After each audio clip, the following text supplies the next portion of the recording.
Piles जो होती है वो होती तो हमारे पेट की वजह से ही। अगर हमारा पेट बहुत ज़्यादा ख़राब होता है, डाइजेशन हम लोग का ठीक नहीं होता है, तो ये समस्या हमारी बढ़ती है।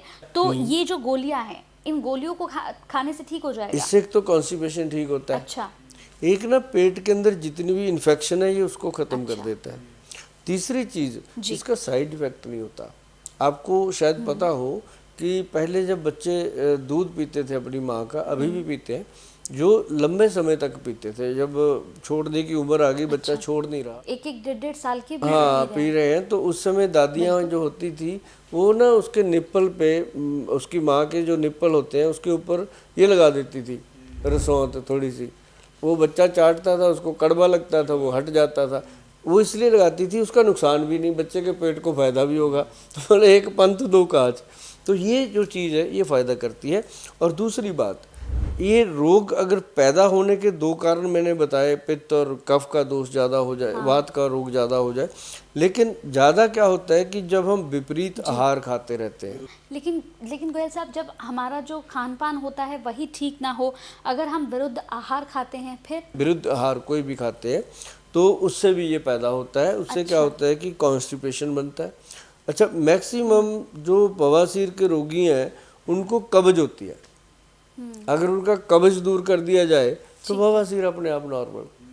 मेन तो पेट साफ होना है। अब बहुत सारी दुनिया है जिनको मैं पूछता हूँ कि भाई टॉयलेट, कहते ये आती है, लेकिन करने के बाद भी हमें ऐसा लगता है ना रह गया, पेट साफ नहीं हुआ। हाँ, तो ये वो तो जो चीज़ है ना जी, वो उसको लगता है पूरा दिन सताती रहती है और उसी से गट के अंदर वो मल जमा हो जाता है। पोर्टल वेन के अंदर इन्फेक्शन पैदा हो जाती है। आपने कभी देखा होगा कि जो पानी चलता है किसी पाइप के अंदर, तो उसके अंदर एक काई जम जाती है। एक जगह खड़ा रहे पानी, जैसे हम ट्यूबवेल वगैरह पे देखते हैं, तो उसके अंदर भी एक काई हरे वाई जम जाती है ना।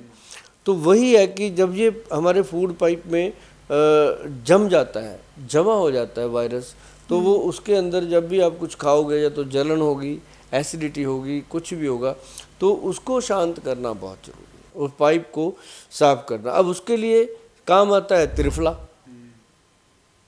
जो त्रिफला है वो बवासीर के रोगी के लिए तो वरदान है, वरदान है। क्या है कि त्रिफला हो 1, 2 और 4 की रेशो का। हरद, बहेड़ा और आंवला।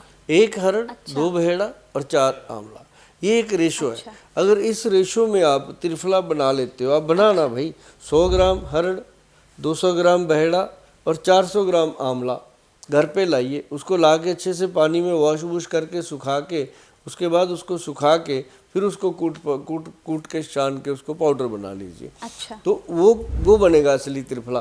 तो उसको आपने 1 चम्मच लेना है, 5 ग्राम 5 बजे शाम को। अच्छा, मतलब ये, और जो महिलाएं हैं उन्होंने लेना है सुबह 5 बजे, 1 चम्मच 5 बजे करीब 1 चम्मच। अब जो कहते हैं हम तो ऑफिस जाते हैं जी 5 बजे, तो हमें पता भी नहीं होता दिन चढ़ा कि नहीं चढ़ा। हम तो 8 बजे उठते हैं, 9 बजे उठते हैं। तो वो जब भी उठें, ब्रश करने के बाद उसको खाएं सुबह सुबह। और जो पुरुष लोग हैं वो कहते हैं जी 5 बजे तो हम दफ्तर में होते हैं या रास्ते में होते हैं, गाड़ी में होते हैं, क्या करें। ये जो लिखा है मैंने उस तरह बताया, लेकिन आप समय के नज़ाकत को देखते हुए रात को सोने से पहले गर्म दूध के साथ या पानी के साथ त्रिफला खा सकते हो।